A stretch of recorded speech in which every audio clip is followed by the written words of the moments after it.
നമസ്കാരം.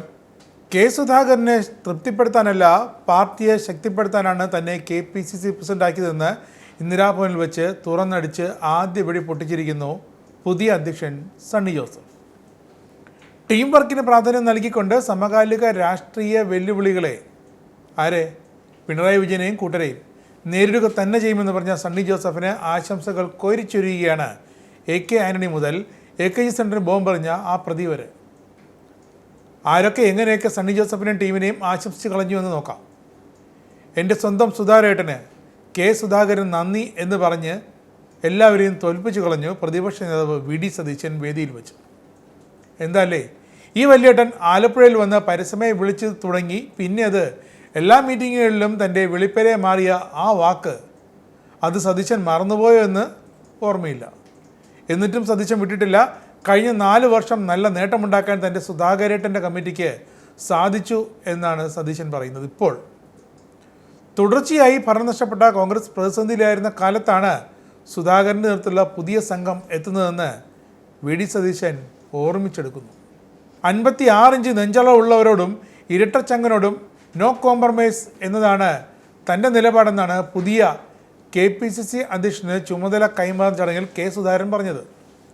ഇതിൽ കോൺഗ്രസിലെ എത്ര പേർക്ക് 56 ഇഞ്ച് നെഞ്ചളവുണ്ടെന്ന് ഇനിയൊന്ന് അളന്നു നോക്കേണ്ടി വരും. സംശയമുള്ളവർക്ക് സ്വയം അളന്നു നോക്കാം. പോയ തെരഞ്ഞെടുപ്പുകളിലെല്ലാം തിളക്കമാർന്ന ജയം നേടാൻ സാധിച്ചെന്നും ഭൂരിപക്ഷ കണക്കുകളിലും കോൺഗ്രസിന് തൻ്റെ കാലയളവിൽ നേട്ടങ്ങളുണ്ടായെന്നുമാണ് സുധാകരൻ അവകാശപ്പെട്ടത്. സണ്ണി ജോസഫ് തൻ്റെ സഹോദരനെ പോലെയാണെന്നും തൻ്റെ കൈപിടിച്ച് തനിക്ക് പിന്തുണ നൽകിയ സണ്ണി ജോസഫിനെ താൻ മറക്കില്ല, ഈ നേട്ടം അഭിമാനകരം എന്ന് പറയാനും പോലും സുധാകരൻ മറന്നില്ല.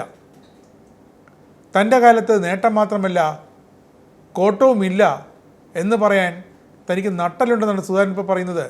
തിരുവനന്തപുരം മുതൽ കാസർഗോഡ് വരെ കോളേജുകളിലും സ്കൂളുകളിലും KSU തിരിച്ചു പിടിച്ചത്രേ. കോൺഗ്രസ് യൂണിറ്റ് കമ്മിറ്റി പക്ഷേ തനിക്ക് പൂർത്തിയാക്കാനായില്ല. അതിനിനി തൻ്റെ പിൻഗാമിയായി വരുന്ന സണ്ണി ജോസഫ് ശ്രമിക്കണം എന്നും പറയുന്നുണ്ട്. പോരാഞ്ഞിട്ട് CPM-നെതിരായ പോരാട്ടത്തിൽ ഒരു പടക്കുതിരയെപ്പോലെ താൻ ഉണ്ടാകുമെന്നും കെ സുധാകരൻ ഉറപ്പ് നൽകിയിട്ടുണ്ട്. പടക്കുതിരയാണോ അതോ മറ്റെന്തെങ്കിലുമാണോ അതിന് കണ്ടറിയണം. പൊതുവെ കുത്തിത്തിരിപ്പിൻ്റെ ആശാനായ AK ആന്റണി ഇവിടെയും ഒരു ചെക്ക് വെച്ചിട്ടുണ്ട്. ചുമതല ഏറ്റെടുക്കുന്നതിന് മുൻപായി നിയുക്ത അധ്യക്ഷൻ സണ്ണി ജോസഫ്, വർക്കിംഗ് പ്രസിഡന്റുമാരായ ഷാഫി പറമ്പിൽ, PC വിശ്വനാഥ്, AP അനിൽകുമാർ, UDF-നെ കൺവീനർ അടൂർ പ്രകാശ് എന്നിവർ സംഘമായി ചെന്ന് വഴുതയ്ക്കടുത്തി AK എൻ്റെ വീട്ടിലെത്തി കണ്ടു. അനുഗ്രഹം വാങ്ങാൻ വന്നവരോട് ആന്റണി നല്ല കമ്പനി കൊടുത്തു.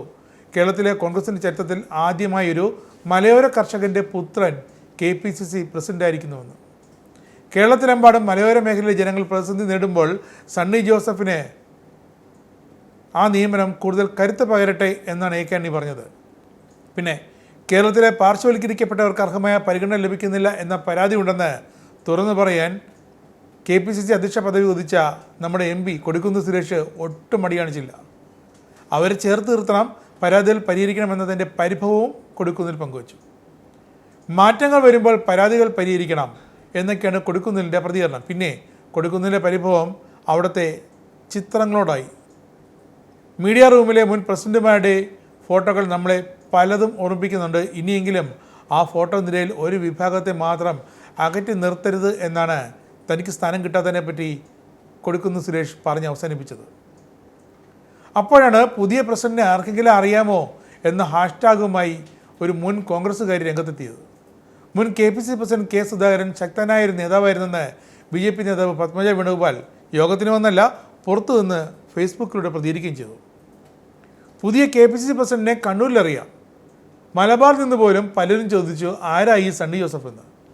സംസ്ഥാന വ്യാപകമായി ആർക്കും അറിയില്ലെന്നാണ് ഇപ്പോൾ പത്മജ വേണുഗോപാൽ പറയുന്നത്. ഇത് ആരാണെന്ന് പലരും ചോദിക്കുന്നു.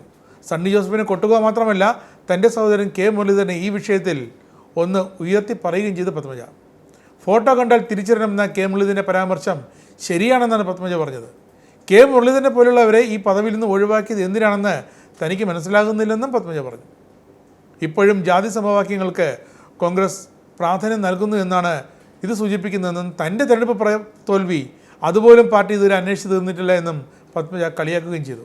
ഇവരാണ് ഈ നാടിനെ നന്നാക്കാൻ ഇനി ഇറങ്ങാൻ പോകുന്നതെന്നും പത്മജ പറയുന്നു. ഒടുവിൽ കെ സുധാകരൻ പറഞ്ഞ് അവസാനിപ്പിച്ച് എന്താണെന്നറിയാവോ? തെരഞ്ഞെടുപ്പുകളിൽ തിളക്കമാർന്ന ജയം നേടാൻ സാധിച്ചെന്നും ഭൂരിപക്ഷം കണക്കുകളിലും താൻ മുന്നിൽ നിന്നു എന്നുമാണ്. വിമർശനങ്ങളും പ്രശംസകളുമൊക്കെ ഏറ്റുവാങ്ങി സണ്ണി ജോസഫിൻ്റെ ടീം പ്രവർത്തനം തുടങ്ങുമ്പോൾ അവരുടെ യഥാർത്ഥ എതിരാളികൾ കോൺഗ്രസ് പാളയത്തിനകത്ത് തന്നെ ഉണ്ടെന്ന യാഥാർത്ഥ്യം ആ ടീം മനസ്സിലാക്കണം. അതവർ മനസ്സിലാക്കിയാൽ മാത്രമേ ഇനി അങ്ങോട്ട് മുന്നോട്ട് പോകണമോ അതോ പഴയപടി നനഞ്ഞ കോഴിയെപ്പോലെ നടക്കണമെന്ന് തീരുമാനിക്കാനാകും. നിങ്ങൾക്കും ആനന്ദ മീഡിയയുടെ പ്രേക്ഷകരിൽ ഒരാളാകണ്ടേ? യൂറോപ്പിലും US-ലും ആഫ്രിക്കയിലും അടക്കം പ്രവാസികൾ ഉള്ളയിടങ്ങളിലൊക്കെ ജനപ്രിയ ചാനലുമായി ആനന്ദ് മീഡിയ ഒപ്പമുണ്ട്. ഏഷ്യാനെറ്റ് ഫ്ലവേഴ്സ് അടക്കം നിങ്ങളുടെ വിരൽത്തുമ്പിലെത്തും. ആദ്യം റോക്കു ബോക്സ് സ്വന്തമാക്കുക. അതിൽ നിന്നും ആനന്ദ് മീഡിയ ആപ്ലിക്കേഷൻ ഡൗൺലോഡ് ചെയ്യുക, ഇൻസ്റ്റാൾ ചെയ്യുക. എന്നിട്ട് 020-858-66511 എന്ന നമ്പറിൽ ഞങ്ങളുടെ കസ്റ്റമർ കെയറിൽ ബന്ധപ്പെടുക. അല്ലെങ്കിൽ +91 735 660 3747 എന്ന നമ്പറിൽ വാട്സപ്പ് ചെയ്യുക. ആനന്ദ് മീഡിയയുടെ സേവനങ്ങൾ സ്വന്തമാക്കുക. മറ്റു ചാനലുകൾക്കൊപ്പം ആനന്ദ് TVയും എൻജോയ് ചെയ്യുക.